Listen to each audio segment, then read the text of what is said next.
भव्य हवेली के बाहर साधारण लोग आपस में धीमी लेकिन जहरीली फुसफुसाहटों में बातें कर रहे थे। सुना है, लंबाडी परिवार पर कर चोरी और राजद्रोह का आरोप लगा है। और सोचो तो सही, इतनी गहरी विरासत थी उनकी। हाय रे किस्मत। भीड़ के बीच भूरे बालों वाली एक युवती दांत भींच लेती है। उसकी आंखें गुस्से से सिमट जाती हैं। वो मूर्ख! वो मन ही मन गरजती है। अकल के अंधे महामूर्ख, निकम्मे आलसी बेवकूफों की जमात। मैंने कहा था, पहले राजकुमार पर भरोसा मत करो। वो छोटा सा बच्चा कभी भी युवराज बनने लायक नहीं था। अब जरा बैक स्टोरी। लोम्बार्डी सिर्फ एक नाम नहीं था, वो एक प्रतीक था, अनंत समृद्धि का प्रतीक।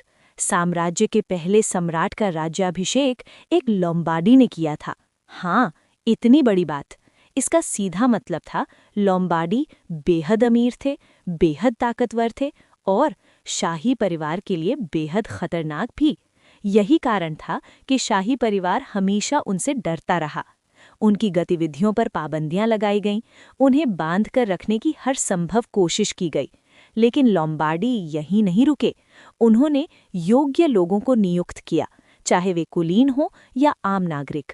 और ये अपने आप में एक क्रांति थी, क्योंकि इस साम्राज्य में साधारण लोगों को ऊंचे पदों पर बैठाना लगभग असंभव था। तो फिर हमारी नायिका इतनी बौखलाई हुई क्यों है? क्योंकि वो खुद एक लोम्बार्डी है और महज 2 सालों में उसके परिवार को पूरी तरह खंडहर बना दिया गया। काफी तीव्र है अगर आप पूछें तो।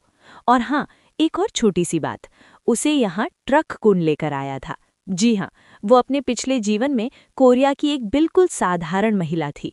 कैसे पता था, है ना? फिर वो पुनर्जन्म लेती है एक बच्चे के रूप में, और वो भी साम्राज्य के सबसे प्रभावशाली परिवार लोम्बार्डी में। जाहिर है वो बेहद खुश थी। लेकिन इतनी जल्दी खुश मत होइए, आखिर बिना मोड़ के कहानी कैसी? उसके पिता का नाम था गैलाहान लोम्बार्डी। वो अपनी बेटी को दिलो जान से चाहते थे। उसने अपना बचपन खुशी खुशी बिताया, जब तक वो 11 साल की नहीं हो गई। उस दिन उसके पिता की मौत हो गई और यहीं से सब कुछ टूटने लगा। क्योंकि उसकी माँ एक साधारण महिला थी, इसलिए वो नाजायज संतान मानी गई। लोम्बार्डी परिवार ने उसे आधिकारिक तौर पर अपनाने से इनकार कर दिया। इसके बाद उसने परिवार में अपनी जगह बनाने के लिए काम करना शुरू किया। 17 साल की उम्र तक वो लोम्बार्डी की आंतरिक व्यवस्था का ज्यादातर काम संभाल रही थी। 19 साल की उम्र में उसके दादा गंभीर रूप से बीमार पड़ गए। तब उसने उनका सारा काम अपने कंधों पर ले लिया। समस्या? उसके चाचा यानी उसके पिता के भाई। वे पूरी तरह अयोग्य थे। इसी वजह से दादा को भयानक पछतावा होता है कि उन्होंने उसे उत्तराधिकारी क्यों नहीं बनाया। और हमारी नायिका अपनी विनम्रता में वो प्रस्ताव खुद ठुकरा देती है। उसके अनुसार वो एक नीच खून की आधी लोम्बार्डी थी। दादा अपने फैसलों पर पछताते हुए दुनिया से विदा ले लेते हैं।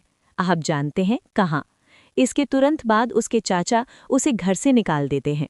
कोई आश्चर्य नहीं, आखिर उन्हें सही लेकिन नाजायज उत्तराधिकारी क्यों पसंद आता? अगर मैं उनकी जगह होता तो मैं भी डरता।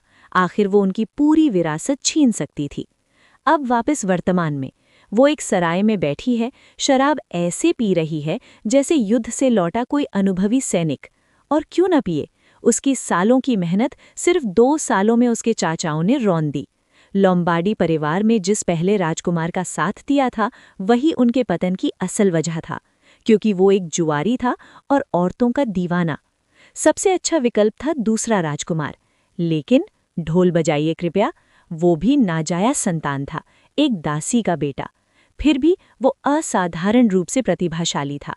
उसने पूरी परिषद को अपने पक्ष में कर लिया। ध्यान दीजिए, परिषद पहले महारानी यानी उसकी सौतेली माँ के पक्ष में थी।